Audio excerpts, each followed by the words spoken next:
এক গ্রামের এক কুঁড়ে ঘরের মধ্যে একটা রাক্ষসী তার ছেলেকে নিয়ে থাকতো। তারা সুখে শান্তিতেই ছিল। একদিন তারা দুজনে মিলে ঠিক করলো যে একটা মিষ্টির দোকান দেবে। সেই মতন তারা একটা মিষ্টির দোকান নিয়ে বসলো। সেখানে নানান লোকের আসা যাওয়া, আর তার ছেলে ছিল খুবই ছোট। একদিন রাক্ষসী বলল, বাবু, তুই একটু এখানে বস, আমি একটু ঘরে যাই, গিয়ে রান্নাটা করি। দুপুর গড়িয়ে এলো, খাওয়ার সময় হয়ে এলো, খিদে তো পাচ্ছে। বল বাবু, আমি গিয়ে তাহলে রান্নাটা করি। আর কেউ যদি আসে আমাকে গিয়ে কিন্তু অবশ্যই জানাবি, আর বুঝে সুঝে মিষ্টির দাম বলবি, কিন্তু খেয়াল রাখবি, ঘুমিয়ে পড়বি না। আমি এক্ষুনি আসছি।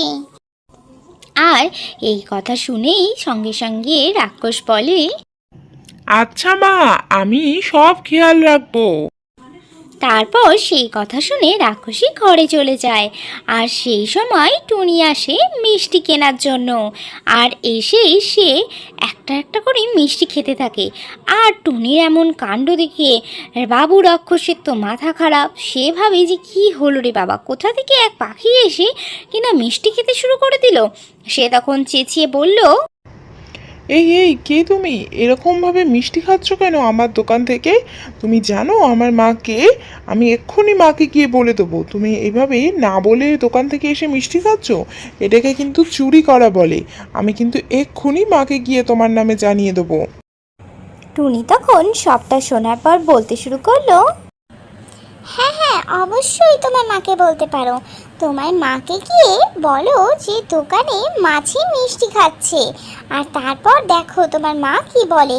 আমি অপেক্ষা করছি এখানে, যাও যাও, গিয়ে বলে এসো। রাক্ষস তো নামটা শুনে ভীষণ ভ্যাবাচাকা খেয়ে গেল। আর তারপরে বলল, মাছি? মাছি আবার কারোর নাম হয় নাকি? তুমি আমাকে মিথ্যে কথা বলছো।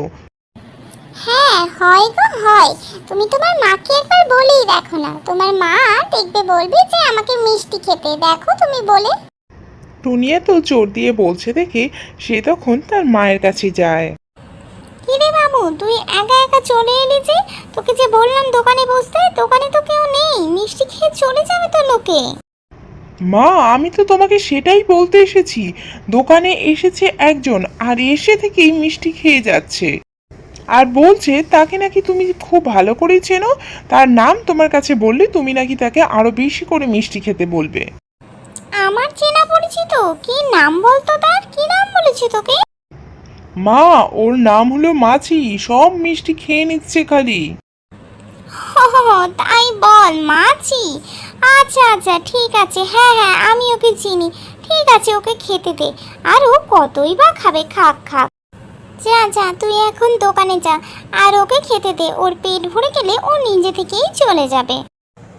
রাক্ষস যতক্ষণে বাইরে এলো ততক্ষণেই টুনির প্রায় সব খাবার খাওয়া হয়ে গেছে।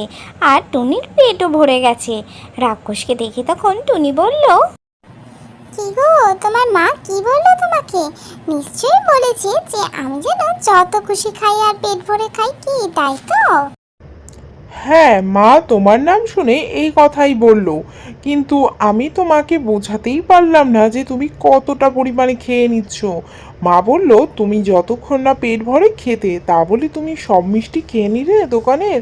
আমাদের কি করে সংসার চলবে বলো? না না, কোথায় আর বেশি খেলাম, এই তো রয়েছে তোমাদের মিষ্টি, এটা বিক্রি করে অনেক টাকা উপার্জন হয়ে যাবে। যাক, আমি আজকে চলি, আবার অন্য কোনো দিন আসবো। এই বলেই টুনি সেখান থেকে উড়ে গেল। আর তারপরে রান্নাবান্না সেরে রাক্ষসী ঘরের ভিতর থেকে বেরিয়ে এসে দেখলো যে তার দোকানে অনেক মিষ্টি বিক্রি হয়ে গেছে। আর সে তখন বলল, বাহ বাহ বাহ, এই তো তুমি পেরেছো, অনেক মিষ্টি বিক্রি হয়ে গেছে তাহলে। বাহ, তুমি তো দেখছি অনেক কাজ করেছো। আর সেই মাছি কোথায় গেল? চলে গেছে নিশ্চয়ই। আমি বললাম না, ওর পেট ভরলেই ও চলে যাবে। না মা, এসব জিনিস বিক্রি হয়নি। আমি তোমাকে মাছির কথা বলতে গেছিলাম না, আর সেই মাছি সব খেয়ে নিয়ে চলে গেছে। তোমাকে যখন বলতে গেলাম এসে দেখি ও এত খেয়ে নিয়েছে সব কিছু। মাছিতে এত খাবার খেয়ে নিয়েছে? মাছি কেমন দেখতে ছিল বলতো? তারপরে রাক্ষস সমস্তটা খুলে বলল। আর তখন রাক্ষসী বুঝতে পারলো আসলেই কে খেয়ে গেছে।